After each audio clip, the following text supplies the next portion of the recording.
Hi అండి, అందరికీ నమస్కారం. నేను మీ వేణుగోపాల్ రెడ్డి ఫ్రమ్ జోష్ ఇన్నోవేషన్స్ ప్రైవేట్ లిమిటెడ్, జోష్ institute of foreign languages, 89 career guidance సంయుక్తంగా పైలట్స్ అవ్వాలని కలగంటున్నటువంటి విద్యార్థులకి, తల్లిదండ్రులకి మనం ఎన్నో రకాలైనటువంటి వీడియోస్ వాళ్ళకి ఇన్ఫర్మేటివ్గా చేసాం.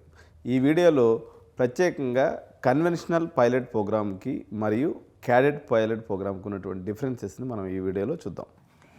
So aviation careers and financial road map 2026. So me pilot కళని సాకారం చేసుకోండి.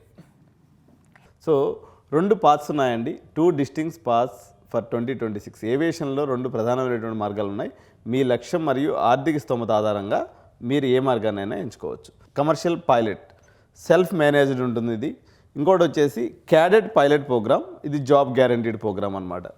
సో ఫస్ట్ ఏం చేస్తామంటే క్లాస్ 2 మెడికల్స్ మనం చేయించుకోవాలండి. దాని తర్వాత క్లాస్ 1 మెడికల్స్ చేయించుకోవాలి. దాని తర్వాత మొత్తం 100 మార్క్స్ పైలట్ ప్రోగ్రాంలో దీని యొక్క వాల్యూ వచ్చేసి 25% అండి. అంటే మీరు ఈ మెడికల్స్లో కానీ క్లియర్ చేసుకుంటే 25 మార్కులు మీకు వచ్చినట్టే.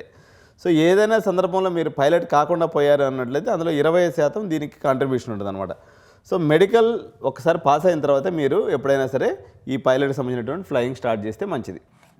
సో కన్వెన్షనల్ సిపిఎల్ రూట్లో సెల్ఫ్ మేనేజ్డ్ ట్రైనింగ్ ఉంటుంది. అదేవిధంగా టోటల్ ఇన్వెస్ట్మెంటు 55 లక్షల నుంచి 83 లక్షల దాకా ఉంటుంది. Depends on the flying school మీరు ఎంచుకునే దాన్ని బట్టి.